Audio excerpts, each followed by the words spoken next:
Estamos muy contentos, Tania, de tenerte aquí hoy en el Instituto Cervantes de Dakar. Como he dicho en francés, hoy presentamos dentro del programa de Berengeli, que es un programa que llevamos en 14 centros a nivel internacional.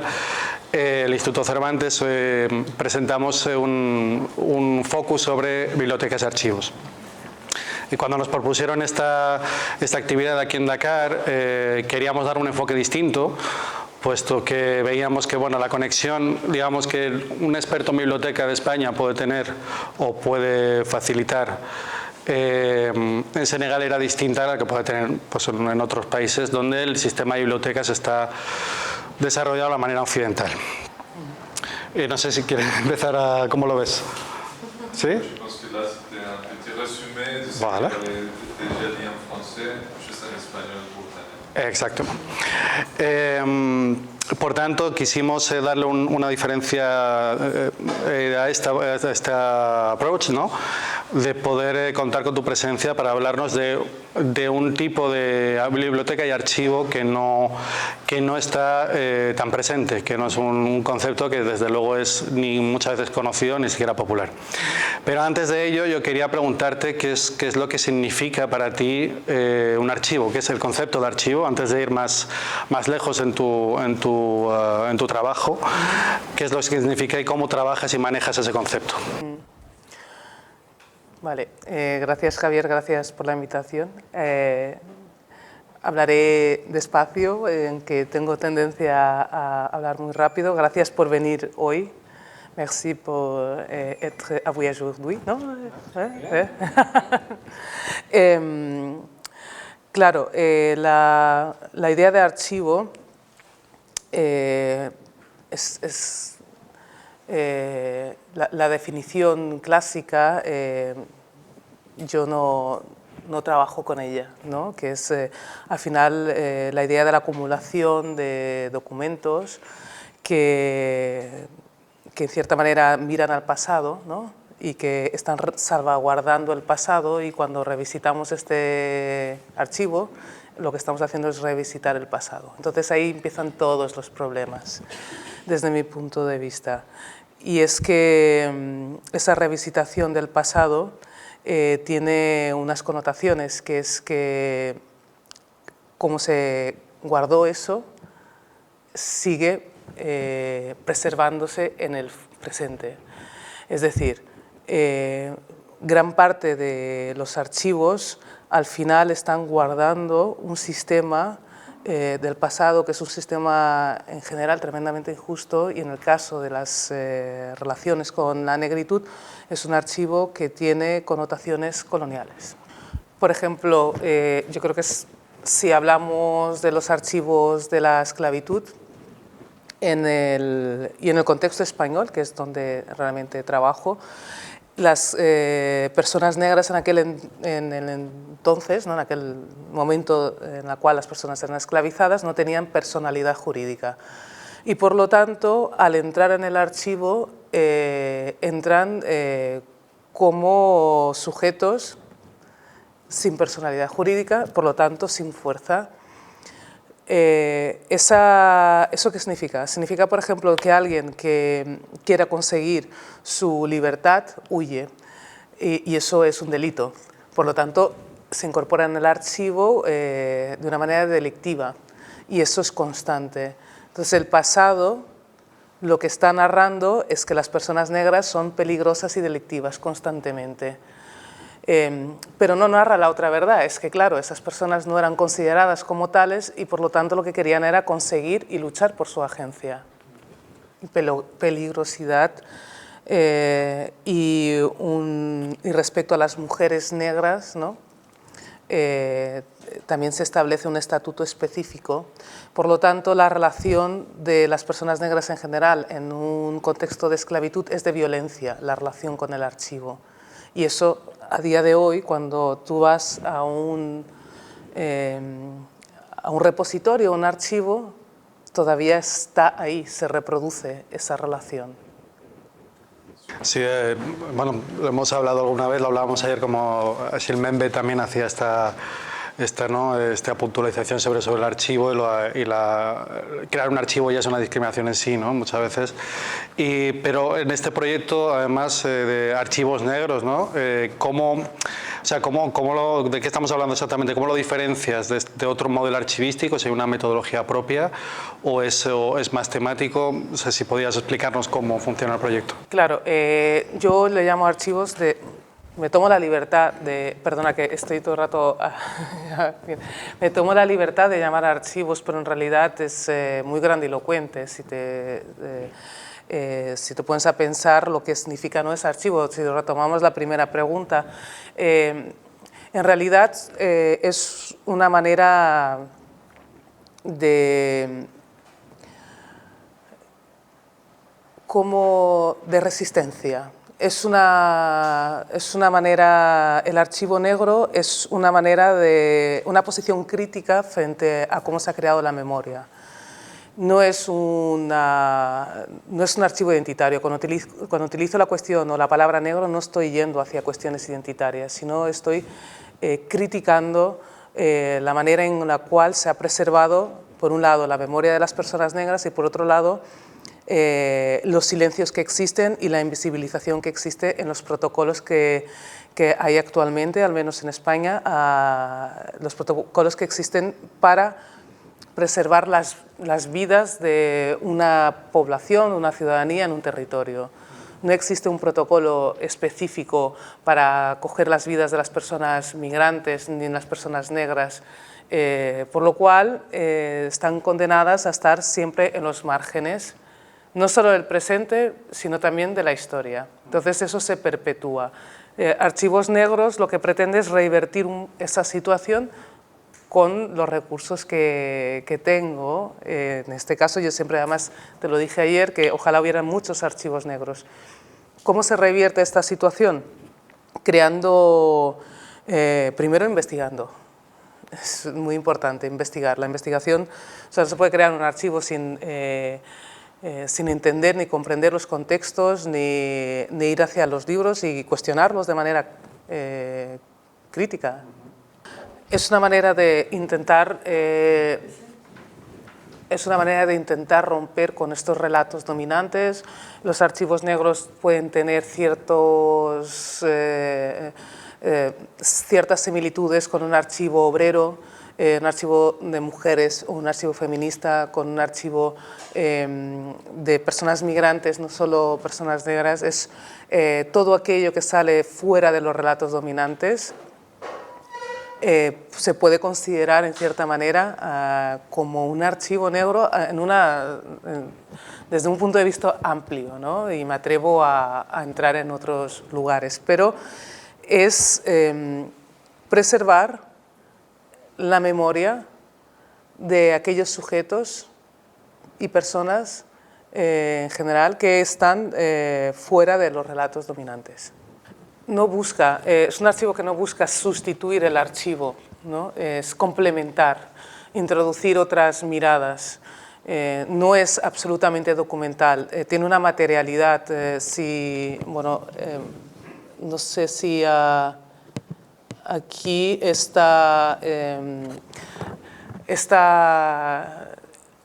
diagrama, lo que al final está diciendo todo aquello que entraría dentro de un archivo. Un archivo tradicional entraría la documentación, leyes, declaraciones, discursos. En un archivo negro entra muchísimas cosas que no están, y sobre todo la memoria oral, teniendo en cuenta que hay una parte muy importante de la relación de la existencia negra, en el caso de las personas negras en España, en un legado de migración, en los relatos domésticos, ¿no? Cómo preservar, cómo captar esas existencias. Entonces, la música, toda la parte doméstica, toda la parte de la existencia cotidiana, es una manera de preservar una existencia y que te permite narrarla desde otro lugar. Esta amplitud es lo que le llamaría un archivo negro.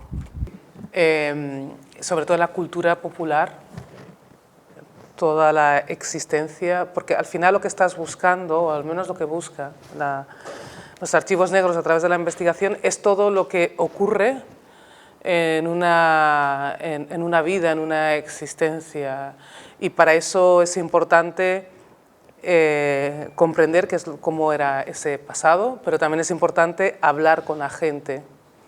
En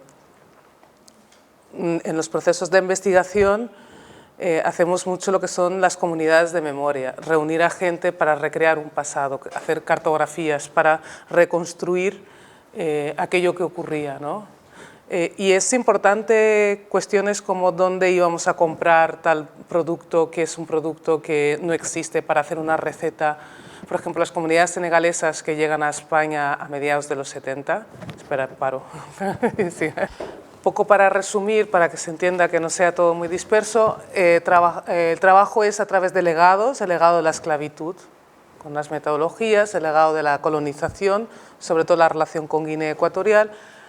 Hay un legado que es afro-norteamericano, que es sobre todo las vanguardias españolas, a través del jazz, tienen una relación, la Guerra Civil Española con la Brigada Lincoln, y después recientemente el legado de la migración. Estamos dejando una serie de... Este fue una exposición, os dejo esto para que podáis ir viendo, para entender un poco de qué estoy hablando, ¿no? Cómo se materializa el archivo, que es un archivo absolutamente físico, ¿no? También es digital y material, pero, o sea, y documental, perdona. Y una cosa más que quería decir, o sea, por un lado es la materialidad, por otro lado son las narrativas. Trabajando así tú puedes comprender cómo hay una narrativa constante en los diferentes legados. Por ejemplo, en Estados Unidos las personas negras llegaron y se instauraron en una sociedad, y están las pugnas entre una sociedad blanca y una sociedad negra, y también una sociedad indígena que estaba ahí, ¿no? Aquí es episódica, la relación de España con la negritud es episódica, y eso es importante comprender, pero aunque sea episódica se puede encontrar una manera de crear narrativas, porque se reiteran en los diferentes legados. Por ejemplo, los relatos sobre la peligrosidad social del negro, ¿no? Le encuentras en una normativa en el siglo XVI, lo sigues encontrando en literatura en el siglo de oro español, lo sigues encontrando en un periódico del siglo XIX, lo sigues encontrando en una noticia de nuevo en el siglo XX a principio, y por supuesto hoy en día las grandes narrativas de la peligrosidad de negro pues siguen, ¿no? Por eso están los perfiles raciales en España. Y si te pones a analizar es exactamente lo mismo, o sea, es continuo, no ha cambiado nada. Pero también se produce lo inverso, se puede ver cómo existe una agencia en el contexto de esclavitud. Esa agencia no la capta el archivo, porque lo que es una agencia, como es la huida, el archivo lo considera como un acto delictivo, pero es una agencia. Y esa agencia se va reiterando hasta hoy en día, ¿no? Que es ante una opresión, no existe una forma del sujeto, de las personas negras, de estar quietas, sino que siempre están subvirtiendo una realidad que es hostil. Y ese es el trabajo de Archivos Negros, quitar al sujeto negro de ese lugar y ponerlo en un lugar de agencia, no de crimen. Y así constantemente. Es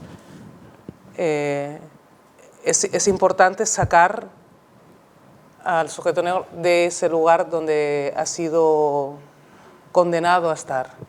Y los Archivos Negros tienen, desde mi punto de vista, la responsabilidad de sacarlo de ahí, recrear silencios y nuevas narrativas. Y dime, ¿en qué momento tú tomas conciencia de esta falta, o sea, de esta, como hacíamos, esta agencia o de este encaje, ¿no? de las identidades o de todas las manifestaciones culturales que te vas encontrando?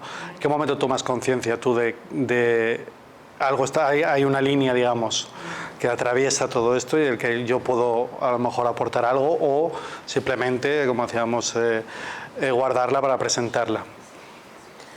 Claro, Archivos Negros empieza con la investigación España Negra, ¿no? Y entonces empieza muy inspirada en un proyecto que se hace en París, Season Afrique, en 2020, ¿no? Con la biblioteca Chimurenga. Ahí, en ese trabajo de Chimurenga, observo cómo va cuestionando o va creando una historia, ¿no?, de los estudios negros, ¿no? Y cómo viajas hacia el pasado, ¿no? Y ese viajar hacia el pasado a mí me hizo preguntarme qué pasaba en España cuando viajabas al pasado, porque en Francia viajas y hay un pasado negro muy prolífero, pero en España costaba muchísimo. Entonces, a partir de aquí empiezo a recrear, ¿no?, la posibilidad de hacer una investigación y no sé qué pasó, se unieron los astros y la investigación se llama España Negra, viaje hacia la negritud en el espacio-tiempo, y colaboró con esta investigación en Reina Sofía, el IBAM en Valencia, Reina Sofía Madrid, en Barcelona el CCCB y en el País Vasco Artium. ¿Por qué? Porque en las investigaciones previas me di cuenta que la relación de España con la negritud estaba muy condicionada por el marco cronológico, es decir, en el tiempo, lo que hemos visto antes, pero también territorial. No era la misma la relación con la negritud en Madrid, que en Barcelona, que en Valencia, que en el País Vasco, porque la negritud se había acomodado en función de cada especificidad territorial. Entonces, cada región se trabajó con las diferentes instituciones, durante un año se investigó y lo que hicimos fue rastrear. Lo primero, que había como mucha información, dijimos hay que rastrear primero. Rastrear es comprender qué es lo que había pasado y lo que haces es acumular datos. Acumulas información. La primera fase es acumular información y fue absolutamente loco, desbordante. Entonces, a partir de aquí, en ese rastreo, ya puedes empezar a comprender, intuir qué es lo que pasa. Entonces te vas de una manera orgánica y dices, uy, por aquí no, por aquí sí, por aquí esto no tiene salida, y es horas y horas hasta que entiendes el patrón. La verdad es que cuando nos cuentas todo desde tu punto de vista personal y sobre todo creando este concepto de espacio-tiempo, me recuerda mucho a otros dos investigadores también que han estado aquí, Jesús Cosano y Raúl Rodríguez, que utilizan el concepto de retroceder hacia el futuro. Sí. Que es, aparte de ser divertido en sí como concepto, nos han explicado aquí, ¿no?, cómo es su metodología de trabajo también, de ya no solo de conservar, sino también de pensar en un futuro a partir de la conservación, la reivindicación y la proyección, ¿no?, hacia el futuro. Entonces, todo el trabajo que estáis haciendo, digamos, se ve desde fuera clara una función, digamos, reivindicativa, pero no siempre se ve así desde otros sectores de la sociedad. Entonces,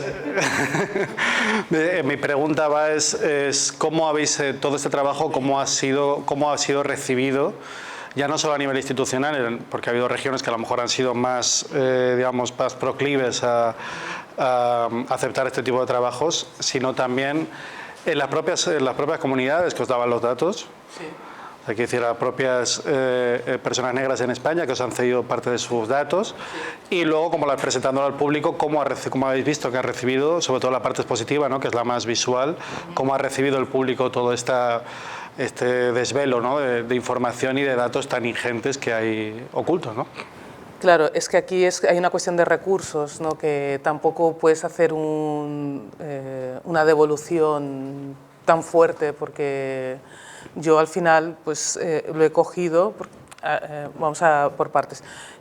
Había un grupo de gente, de investigadoras, que con estas instituciones se financiaron estas investigadoras, pero una vez que se acaba esa primera fase, no tengo la capacidad para seguir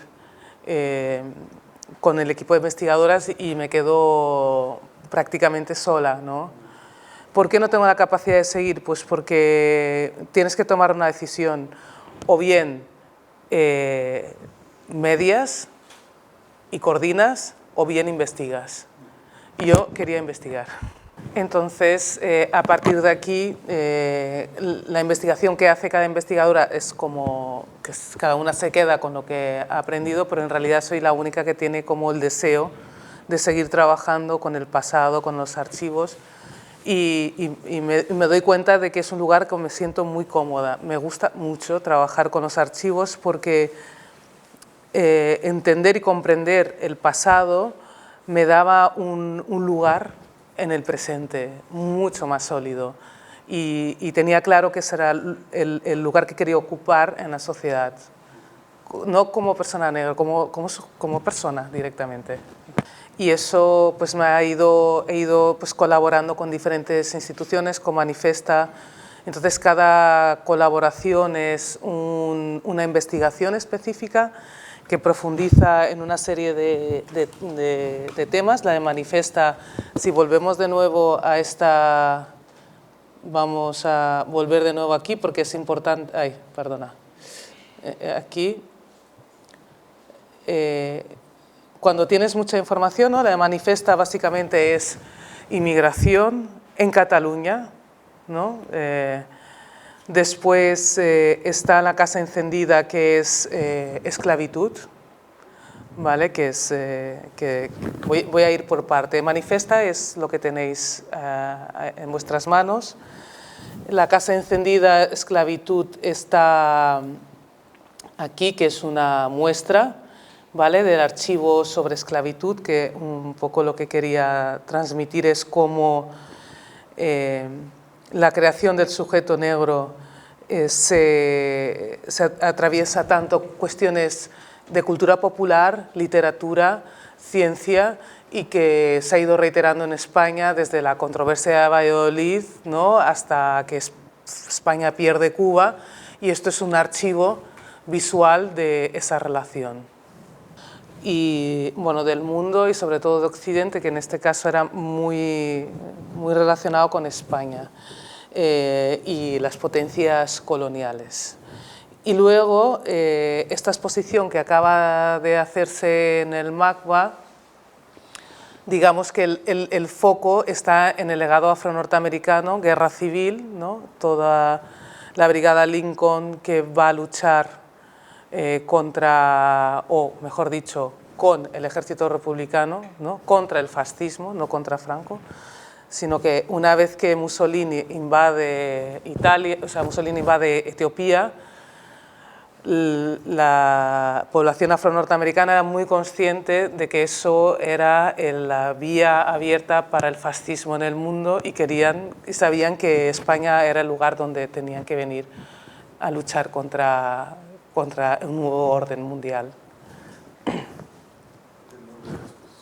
Este es proyectar un planeta negro, el arte y política de Panáfrica en el MACBA. Esta pieza se llama Orogenia Panafricana. Es un acto de solidaridad panafricanista. Entonces la pieza lo que hace es un barrido del panafricanismo en todo el siglo XX y lo que viene a decir es que el panafricanismo es como, por eso se llama orogenia panafricana, está tan impregnado en el subsuelo que es imposible verlo, pero que casi toda la agencia negra bebe de ese panafricanismo y hace como un barrido a nivel musical, literatura y por todos los movimientos que se han surgido en el siglo XX relacionados con los movimientos de los trabajadores negros, la guerra civil en España, todos los festivales panafricanos. O sea que el panafricanismo está realmente impregnado, ¿no? En el ADN de la emancipación negra. Que existe una genealogía panafricana hasta a día de hoy, que los movimientos asociacionistas, migrantes, beben del panafricanismo. Todos los movimientos por la regularización de las personas negras en España han bebido del panafricanismo. O sea que el panafricanismo no es un hecho que ocurriera en un momento dado, sino que continúa tomando formas diferentes. Y los archivos negros pueden rescatar esa información y pueden narrar lo que es el panafricanismo. Y me imagino que aparte de los recursos que he estado hablando, que siempre no suelen ser muy pingües en este tipo de proyectos, habrá habido otro tipo de problemáticas, pero sí que quería incidir un poco en cómo ese componente emocional de que antes se nos ha quedado colgado, de cómo las comunidades que ceden o que permiten interactuar contigo y con este proyecto, ¿no?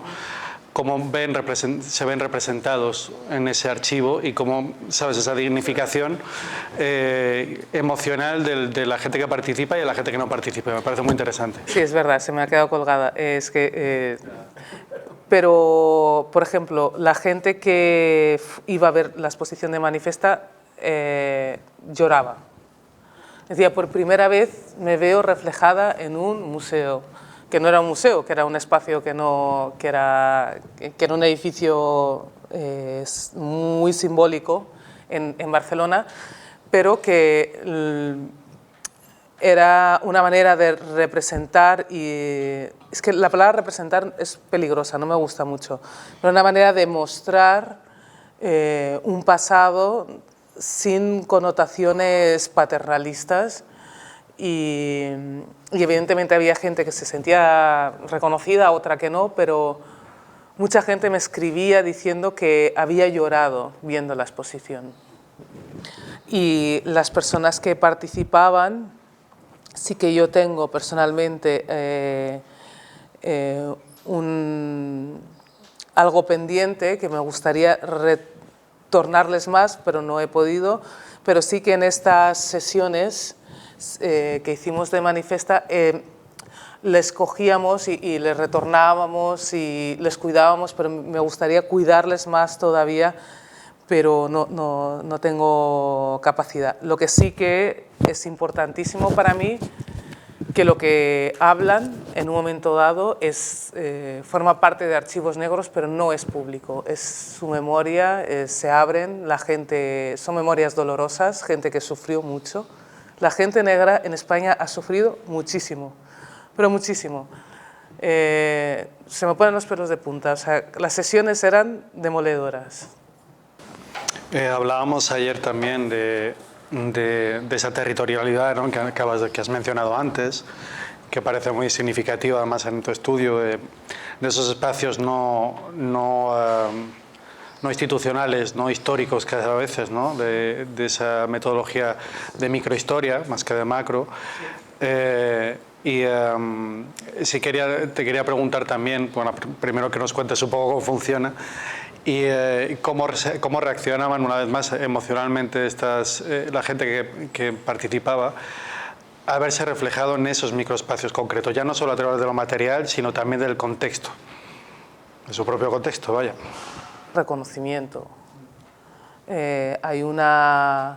creo que es importante que las sociedades reconozcan a la gente, y en España no se ha reconocido la labor de las personas negras y que hay una ruptura generacional actual en España, que es una capa de población que llega, que lucha, que forma parte de un ambiente muy hostil, que crea a pesar de todo, y que parece ser que todo eso desaparece. Y luego se cierra el telón, se abre el telón y hay unas luchas actuales con activistas negros que no reconocen a sus propios luchadores anteriores, ¿no? No reconocen las luchas pasadas por muchas razones, ¿no? Y entonces ahí hay una necesidad de reconstrucción generacional, y que los archivos pueden crear un puente muy importante. Entonces, para estas personas que llegaron y lucharon, el reconocimiento es absolutamente importante. Y mucha gente ya se está muriendo. Y mucha gente tiene mucho que decir todavía. Y es importante, ¿eh? porque, bueno, ahora te digo por qué es importante desde mi punto de vista. Porque si esas personas que llegaron no se recoge lo que han hecho, es como si no hubieran existido. Y cada generación tiene que empezar desde nuevo. Y es muy cansino para cada generación empezar desde cero, empezar desde cero, empezar desde cero. Pierdes, ¿no? Hay que retomar la idea de genealogía, la genealogía negra y las luchas negras para ir creando un contexto interesante de pensamiento, porque si no estás siempre en un plano de activismo y por lo tanto es muy complejo participar en el pensamiento de un lugar, del lugar donde tú vives. Sí, aquí la cuestión que me interesa que comentes es la importancia de crear una intelectualidad negra y no solo un activismo negro. Si no existe esa conexión, hay una condena a un activismo constante. Bueno, estamos en el Instituto Cervantes y por tanto yo también, y desde aquí, nos parece importante también poder aprender de los trabajos que haces tú, otros investigadores e investigadoras, dentro de lo práctico y lo teórico. Y quería preguntarte también, ya como institución y como yo mismo también, ¿no?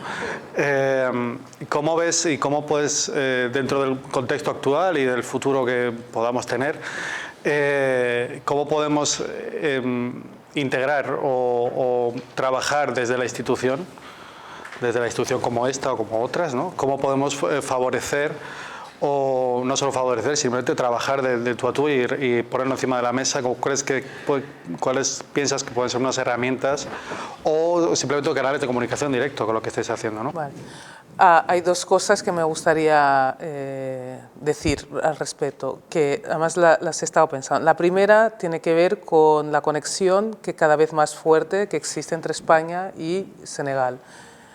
Gran parte de las migraciones negras actuales en España, negras de África negra, son senegalesas. O sea, bueno, ahí hablamos de Senegambia. Pero hay una comunidad senegalesa muy fuerte y con una relación con el territorio muy fuerte. Y yo creo que estaría bien aprovechar esa conexión. Ya sea, bueno, hay gente que llegó en los años 70, 80, que se ha asentado, sus hijos están en España, ya se sienten españoles y hay una cuestión lingüística que está atravesada, ¿no? que es un trilingüismo, ¿no? El francés, el wolof y prácticamente casi toda la comunidad senegalesa que está en España habla wolof y el español. Y ya si entramos en el catalán, en el galego, ya es otra cosa. O sea, que hay una cuestión lingüística que creo que es importante para conectar ambos territorios, que es a través de la migración, ¿no? Y sería interesante, ¿no? Porque hay gente que tiene muchas cosas interesantes que decir, que está haciendo cosas interesantes. ¿Crees que a través de la lengua fenómenos que a veces incluso vemos en el País Vasco de pescadores lebu que hablan wolof y euskera únicamente, ese tipo de perfiles, digamos, o de personas, digamos, mostrar estas realidades? ¿Y qué herramientas, digamos, legales o no legales o institucionales tú crees que pueden ser útiles? Porque ayer mismo fue, mientras hablábamos, el restaurante Baobab de Madrid, que era el punto de reunión, ya no solo de senegaleses, sino de africanos migrantes en Madrid, aunque hubiera cerrado, lo querían declarar un bien cultural y el Ayuntamiento de Madrid ha decidido no hacerlo. Esto fue ayer, además fue curioso, ¿no? Esto fue justo ayer. ¿Qué crees que desde la institución se podría hacer para promover este tipo de...? Hombre, hay que trabajar a nivel cultural, porque siempre que se habla de la cuestión senegalesa siempre se habla de la inmigración y es muy instrumental, y es la inmigración para que la gente no salga de aquí. Entonces se centra mucho en una cuestión muy instrumental. Y yo creo que hay una hibridez, hay una relación que hay que explorarla. No tengo ni idea ahora mismo, pero hay que explorarla porque creo que es interesante. Poco a poco España irá ocupando un lugar como, evidentemente no tiene nada que ver con Francia, pero respecto a la población senegalesa irá ocupando un lugar prominente. Y a nivel cultural creo que es interesante explorar qué significa eso. Hay una cuestión que es muy inmediata, que son los archivos familiares, los archivos vernáculos, ¿no? Los archivos de llegada. Aquí ahí se ve, pero aquí se ve, por ejemplo, todos estos son archivos bueno, de personas que, si tú rescatas todos estos archivos, creas una narrativa, estás creando una relación diferente, ¿no? Y no es la relación de los trabajadores senegaleses con el trabajo, sino con la vida, que eso es importante, desplazar la visión de una población que está muy conectada con el trabajo, de convivencia, de existencia, del estar, ¿no? Sin estar conectado con una instrumentalización como es el trabajo. Y después hay otra cosa que es para mí importante, que es esta idea que va más allá de Senegal, que es retomando el pensamiento de Paul Gilroy del Atlántico Negro, que es recrear la posibilidad de construcción de un Atlántico negro-hispánico, porque existe, pero no está narrado. Existe un Atlántico negro que nace con la esclavitud, ¿no? Transatlántica, porque hay que recordar dónde empieza y que España y Portugal son unos promotores de este comercio. Eso ha generado una relación, no sé si triangular, pero sí que el idioma y la lengua media una negritud, y ese idioma es el español, el castellano, como lo queramos llamar, ¿no?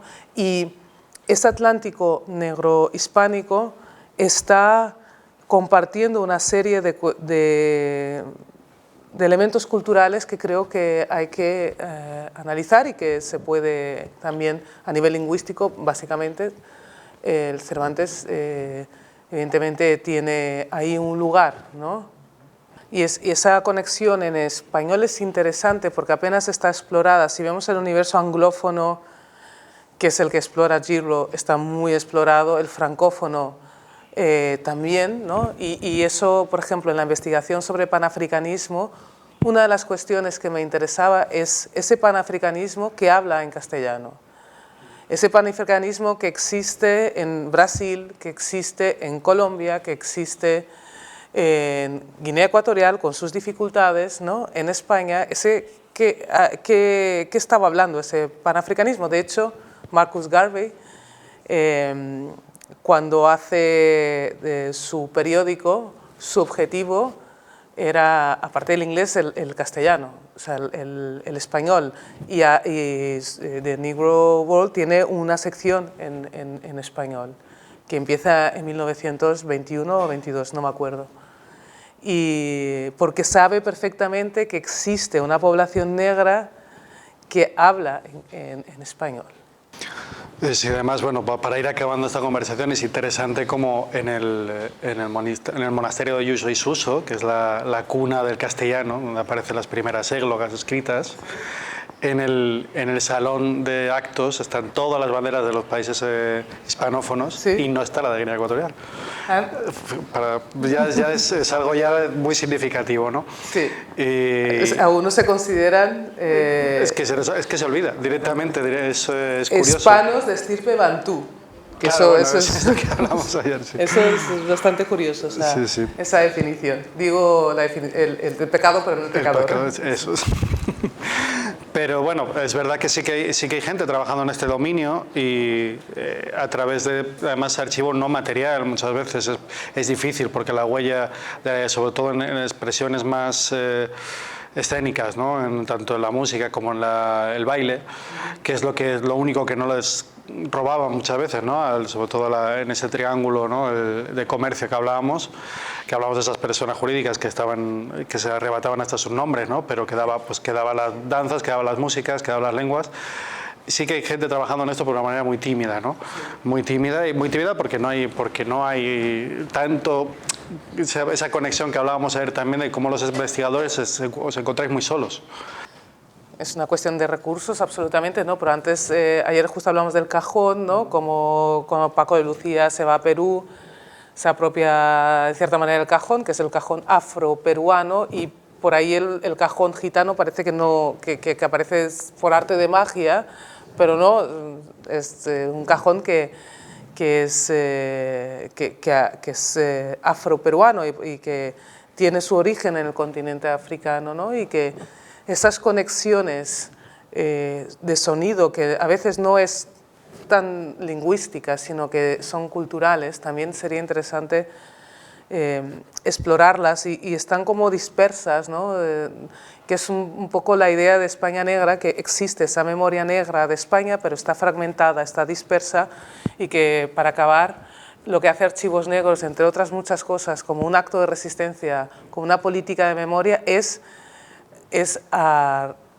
juntar en la medida de lo posible. Evidentemente es ingente, es muy ambicioso eso, pero cuando creas una narrativa estás juntando. Cuando creas una exposición, una instalación, estás juntando. Y esos actos visuales, ¿no? Artísticos, para mí son interesantísimos porque combinan historiografía, artes visuales, pensamiento crítico, materialidad. O sea, es muy complejo y muy completo. Por eso creo que me he quedado tan enganchada a este formato. Bueno, con esto quería un poco acabar la conversación, porque no creo que nos podamos pasar aquí toda la noche o varios días o semanas. Bueno, antes de pasar a ver si hay alguna pregunta en el público, algún comentario o reflexión, te quería dar las gracias por venir, por compartir tu trabajo y animarte con todas las fuerzas y los pocos recursos que tengas a seguir adelante, y que dentro de pocos años nos puedas presentar aquí un archivo más grande y material, que sería súper interesante. Sí, ojalá. El archivo crece y yo no paro. Tienes que comprar un almacén, ¿no? Me imagino ya. Sí, de momento mi estudio empieza a estar un poco ya apretadito. Hola, muchas gracias por este trabajo. Es una lástima que no podamos vernos, porque una cosa es no explicar y otra cosa es que vi que había video de YouTube y seguramente pudiéramos entender mucho más, Sí. pero quería decir algunas cosas. En la metodología usted dice, se recoge mucha información. Entonces, mi primera pregunta, también metodológica, es si usted tiene una pregunta antes. Por ejemplo, usted está pensando en mostrarle a los españoles que la gente africana ha estado ahí desde el siglo XII. Entonces, que no es cierto que los africanos llegaron ahora con los senegaleses. Sí. Entonces, ahí ya hay una indagación, hay datos históricos. Entonces, su información va a buscar mostrar esto. Mi pregunta ¿es así como trabaja? ¿O las preguntas salen después que tiene el material, cuando lo va a organizar, cuando le va a dar un orden para que ese material de archivo hable? Hace mucho que yo dejé de intentar explicar a los españoles qué soy, qué somos, porque es muy cansino. La ambición no es explicar a los españoles, sino que es crear un espacio que te permita existir, que es diferente. Lo entiendes, ¿no? O sea, una cosa es que yo quiera explicar que yo existo y la otra cosa es que yo quiera crear unas condiciones para existir. El Archivo Negro lo que quiere es crear unas condiciones para existir sin tener que estar explicando por qué existes. Entonces, a nivel metodológico, las preguntas son orgánicas, van surgiendo. Este es el punto de partida. Entonces, el rastreo es buscar una existencia, ¿no? Buscar es muy prosaico, porque es buscar la negritud de una manera muy directa.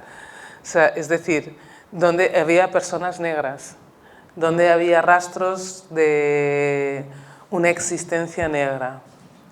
Y eso está, digamos, con esa información va reposando. Y a partir de aquí, cuando veo que hay cuestiones que son interesantes de abordar, voy y me sumerjo. Entonces, en esa inmersión, entonces empiezan a surgir preguntas, empiezas a entender el contexto, porque claro, no se puede, una cosa es muy importante, no se puede entender la historia de la negritud en España sin entender la historia de España. Es una cosa que siempre intento transmitir a la gente que se interesa por España negra, que es que hay que investigar, hay que estudiar, hay que comprender cómo es la historia de España y ahí entender cómo es el sujeto negro dentro de esa historia, ¿no? O cómo ha participado, cómo no ha participado. Entenderlo así sin más es un poco complicado. Tengo una pregunta, porque yo he visto Antenorfianna, no sé, tal vez es el libro, no su libro, Antenorfianna. ¿Cuál? Ah, sí, vale, sí. Sí. Entonces, ¿cómo utilizan el trabajo, por ejemplo, de Antenor sí. para leer los archivos? Uy, no he llegado ahí todavía. Cuando de momento es solo archivo, es mostrar que existe, porque hay mucha gente que desconoce que existe esa biografía, que además fue un bestseller en su tiempo. No he entrado todavía, porque además como forma parte de otro contexto que no es el español, ¿no? No se me escapa. Es decir, ojalá tenga suficiente vida como para poder llegar a leer y a comprender, ¿no? Antes tendría que leer otros. Hay otra biografía de un... ¿Cómo se llama este cubano? No. Una persona esclavizada negra que crea su biografía también. Ahora no me acuerdo. Sí, está la biografía de un cimarrón, que es esta, pero creo que es esta, la biografía de un cimarrón. Ahí sí que, entonces estaríamos, pero todavía no requiere mucho trabajo, mucho tiempo. Dos preguntas que van un poco en pareja. Este trabajo surge a partir de una comprobación, ¿no? De constatar que en los archivos españoles, entendido nacionales, oficiales o no, pero en general el material de archivo disponible, la manera en la que se ha reflejado, se ha representado la población negra no es ni acertada, ni completa, ni libre de intención, ¿no? De juicio. Entonces, me gustaría saber, en primer lugar, si has explorado esos archivos, que yo desconozco, ¿qué es lo más impactante o lo más, no sé, lo que más te ha impresionado de navegar esos archivos y de ver cómo la población negra está recogida, registrada, representada, contada? Porque me imagino que eso es un punto de partida importante, ¿no? Para desarrollar este trabajo. Y luego me gustaría saber también si, además, que ya es un trabajado lo que estás haciendo, aparte de recopilar, documentar, editar, exponer, compartir, ¿no? y hacer visible todo este trabajo, si has en algún momento intentado que este trabajo también forme parte o empieza a formar parte de esos archivos oficiales y nacionales de España para que estén en el lugar que les corresponde.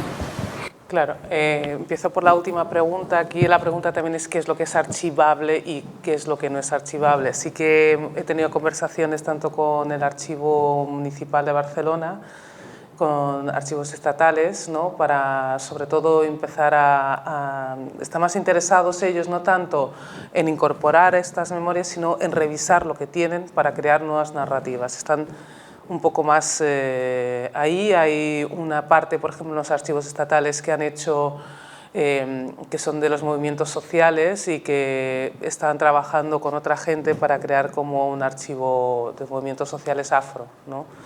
Es muy complicado porque los archiveros tienen una manera de comprender la profesión que es muy ortodoxa, ¿no? Y los archivos negros es muy heterodoxo y lo que hacen precisamente es intentar entrar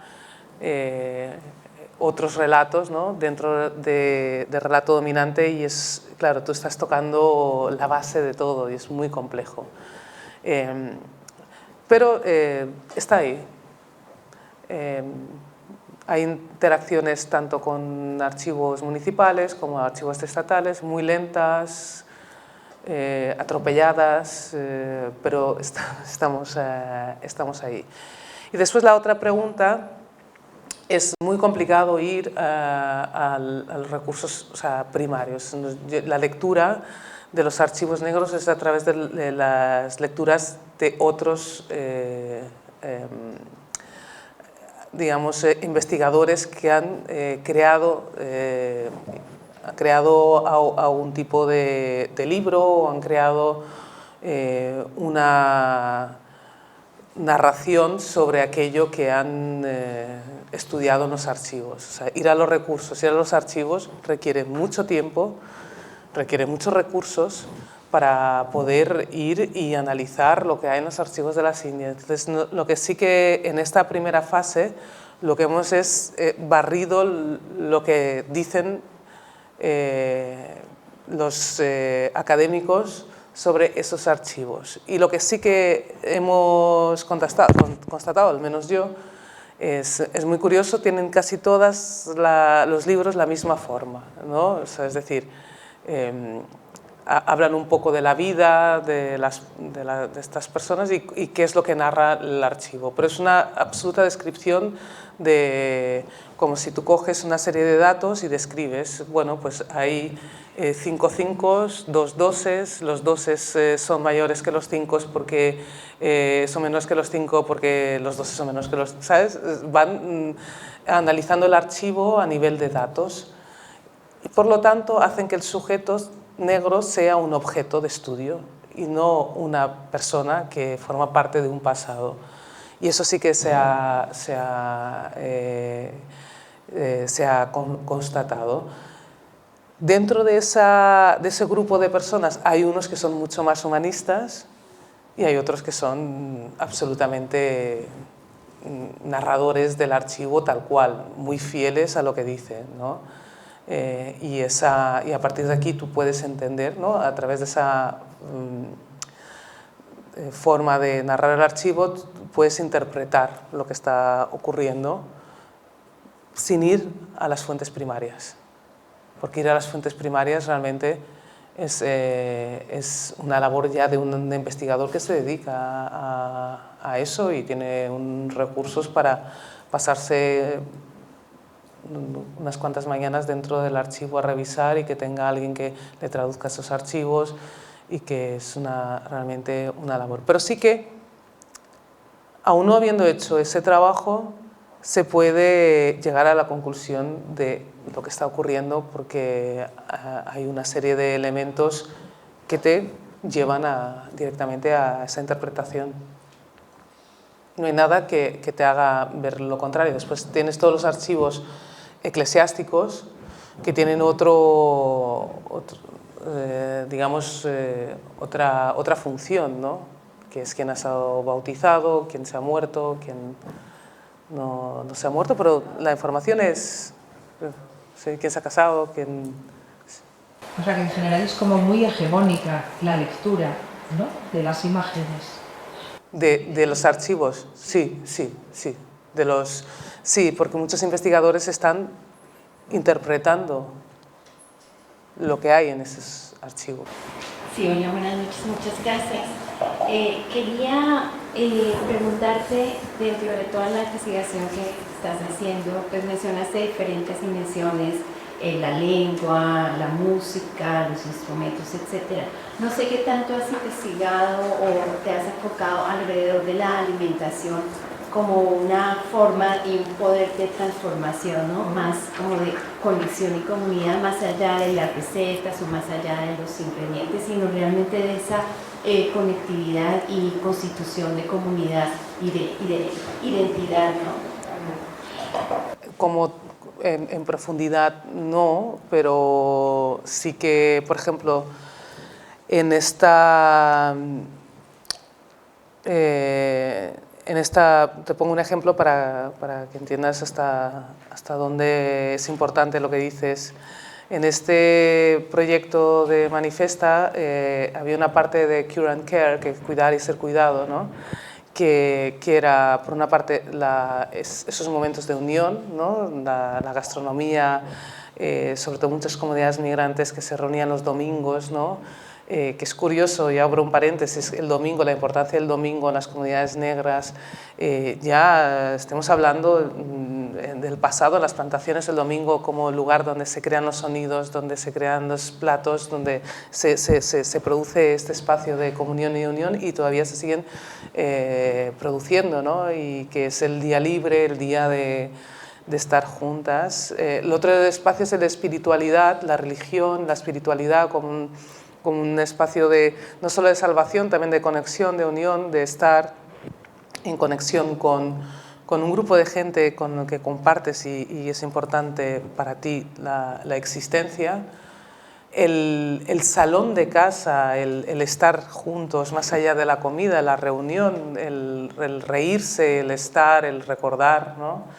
Y el cuidado del pelo, el cuidado de la peluquería como ese lugar donde, por ejemplo, hay una de España Negra, hay una foto que es Diar Afrofeeling, que es una de las primeras peluquerías africanas que hay en Barcelona.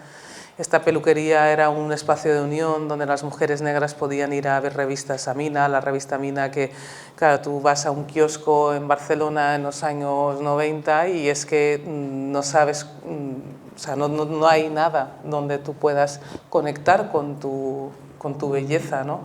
Y vas allí, son espacios, ¿no? Los espacios domésticos de cuidar y ser cuidado, que tienen que ver con el alimentar el alma, ¿no? El alimentar el alma, que ahí hay mucha información, no solo una información de existencia, también hay información política, ¿no? Cómo tú sobrevives en un contexto hostil. Para mí es importante e indagar ahí es interesante, pero también no te lleva hacia, no es de un largo recorrido, ¿no? O sea, es decir, se reiteran en diferentes espacios, ya sean en Francia, en Portugal, en España, en Italia, ¿no? En los países europeos se produce algo muy similar en todos estos lugares. Y yo que soy mozambiqueña, que por ejemplo primero fui a Portugal. En Portugal estaba conectada con África y era maravilloso. En España no. España es un país que la africanidad en la esfera pública no ha existido y eso nos ha hecho mucho daño. Y esos lugares eran importantes. El comer, ¿no? Ostras, de repente te lleva a un lugar de comer esa comida, es muy importante, ¿no? Para los archivos también, pero es difícil de captarlo más allá de una fotografía, ¿no?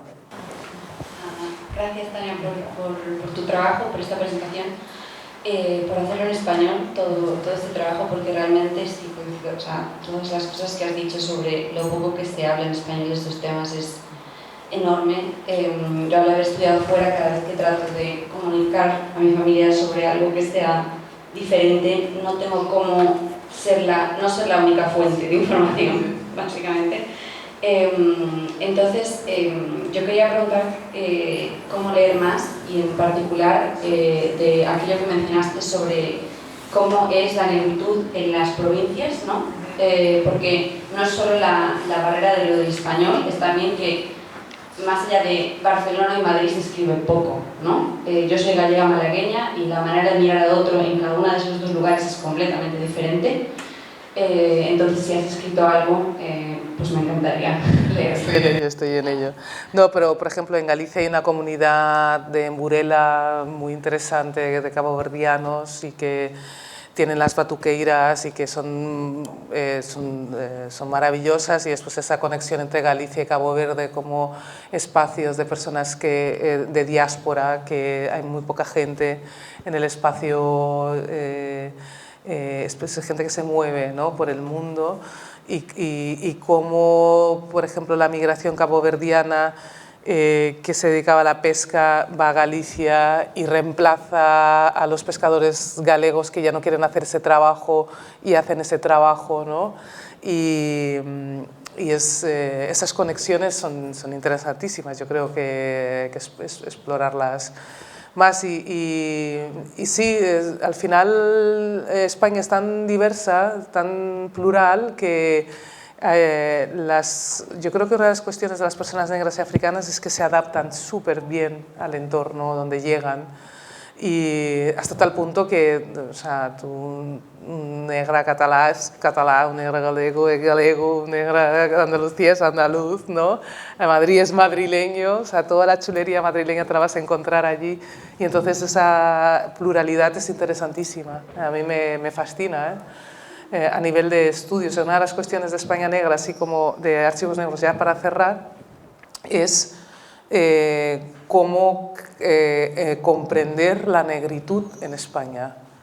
Y los Archivos Negros te permiten crear, porque no existe un departamento de estudios negros en las universidades españolas de estudios de la diáspora.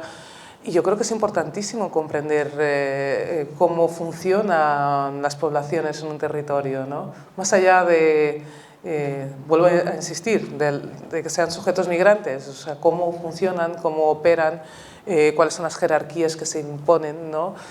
Cómo se adaptan a ciertos entornos, o cómo los rechazan, o cómo trabajar en una sociedad, ¿no?, que cada vez está tan hostil con la migración. Creo que es importantísimo entrar, ¿no? Y los Archivos Negros te permiten precisamente eso, porque te crean una genealogía. No sé si te lo estoy haciendo pasar mal hoy. ¿Sí? Muchísimas gracias. Merci beaucoup, Tania Adam. Merci. Muchas gracias, Javier.